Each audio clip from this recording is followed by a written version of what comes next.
the famous Irish border.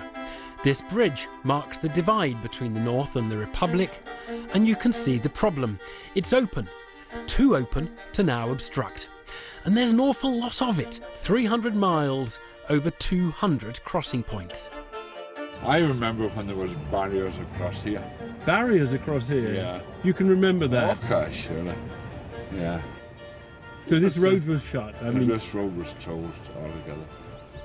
I don't think there's any call for a border.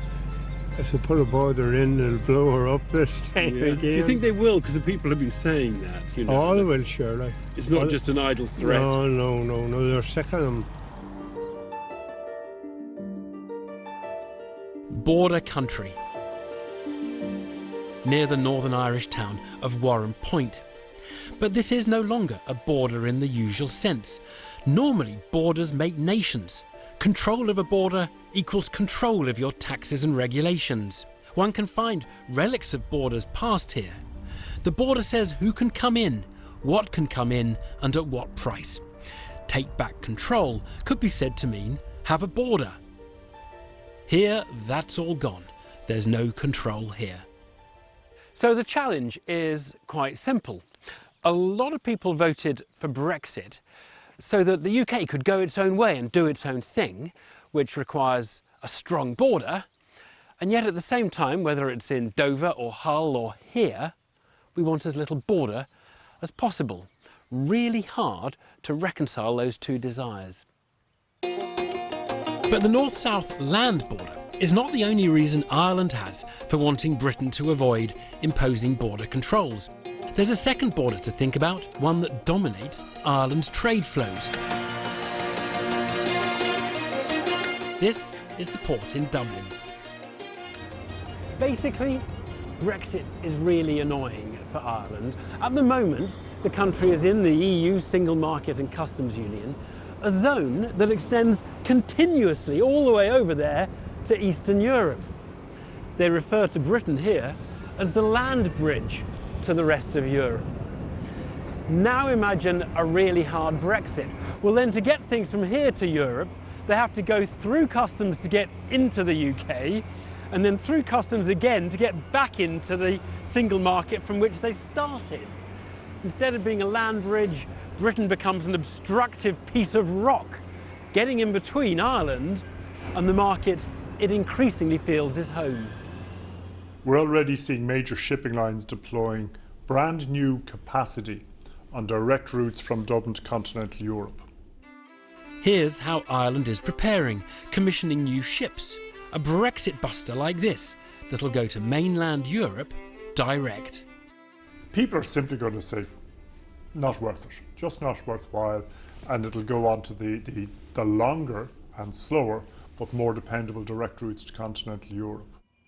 Ireland is creating options for itself, but it would undoubtedly prefer not to have to do so. Brexiteers fear Ireland's using the fraught issue of the land border to thwart harder versions of Brexit altogether. And we'd be very, very happy if the monies we invest in the physical border controls turns out to be a wasted investment, but we have to make that investment now anyway. I ask if there's a bit of bluff here, an attempt to scare Britain towards a softer Brexit. I wouldn't comment on the politics. It's an extraordinarily complex challenge that our politicians in Ireland and our civil servants are having to cope with.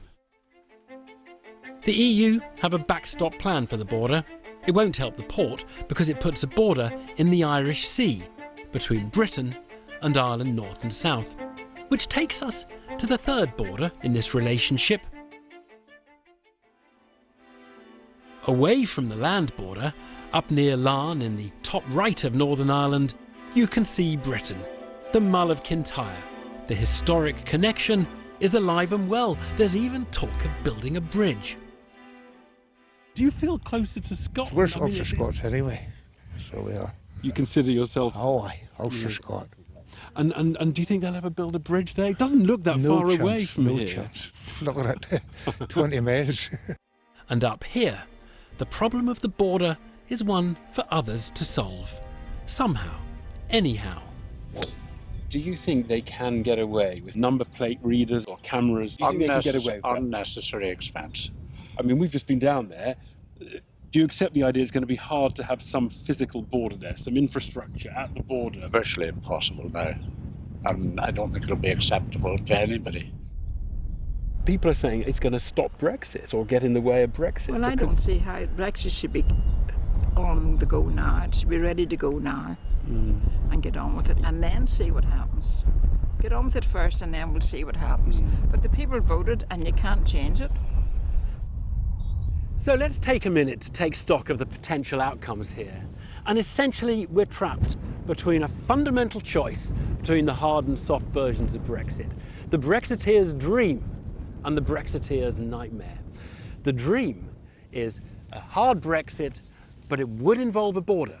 Not a border like the past, but probably some physical infrastructure, a camera. The Brexiteers' nightmare, the soft Brexit, well, that means Britain inside the customs union. It means Britain inside the single market, or at least as far as goods are concerned. No border, but Brexit in name only. It's not an easy problem to resolve. The public tend to big views of the issue rather than detailed ones, and yet the details will have a big effect on the kind of Brexit we adopt.